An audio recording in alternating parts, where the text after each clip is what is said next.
Hi అండి, అందరికీ నమస్కారం అండి. ఫ్రెండ్స్, ఇప్పుడే అందిన వార్త. ఇక రేపటి నుంచి 5 రోజుల పాటు రాష్ట్రంలో భారీ వర్షాలు అంటున్నారు. ఇక ఇందుకు సంబంధించిన వివరాలైతే మన వీడియోలో తెలుసుకుందామండి. వీడియో పూర్తి వరకు చూడండి ఫ్రెండ్స్. అప్పుడే మనకి పూర్తి సమాచారం అయితే తెలుస్తుంది. ఇక లేట్ చేయకుండా టాపిక్‌లోకి వెళ్ళిపోదాము.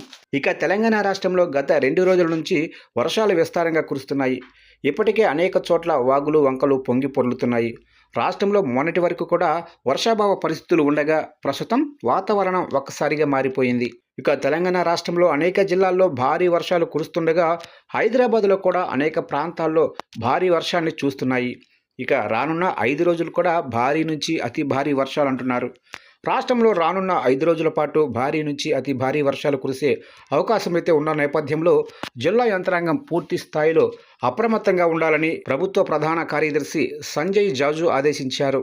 ఇక నేడు హైదరాబాద్ నుంచి డీజీపీ సివి ఆనంద్తో కలిసి అన్ని జిల్లాల కలెక్టర్లు, ఎస్పీలతో నిర్వహించిన వీడియో కాన్ఫరెన్స్లో వర్షం పరిస్థితులు, ముందస్తు చర్యలపై సమీక్షించారు. ఇక ఈ సమావేశానికి వీడియో కాన్ఫరెన్స్ ద్వారా హాజరైన జిల్లా కలెక్టర్లకు, ఎస్పీలకు వర్షాల నేపథ్యంలో కీలక సూచనలు చేశారు.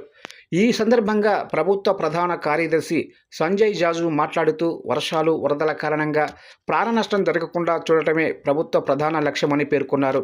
లోతట్టు ప్రాంతాలపై నిరంతర పర్యవేక్షణ కొనసాగిస్తూ అవసరమైతే ప్రజలను ముందుగానే సురక్షిత ప్రాంతాలకు తరలించాలని ఆదేశించారు. ఇక వర్షాల నేపథ్యంలో జిల్లాలో 24 గంటలు పనిచేసే కంట్రోల్ రూములు ఏర్పాటు చేయాలని ఆదేశాలు జారీ చేశారు.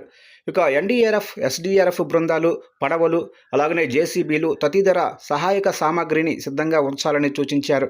ఎప్పటికప్పుడు పరిస్థితిని పర్యవేక్షిస్తూ తగిన విధంగా స్పందించాలని జిల్లా కలెక్టర్లకు సూచించారు.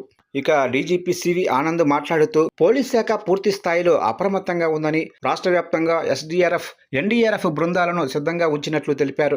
ప్రమాదకర వంతెనలు, కల్వర్టులు, పర్యాటక ప్రాంతాలు, జలపాతాల వద్ద ప్రత్యేక నిఘా ఏర్పాట్లు చేయాలని సూచించారు. ప్రజలు వరద నీటిలోకి వెళ్లకుండా కట్టుదిట్టమైన చర్యలు తీసుకోవాలని సూచించారు.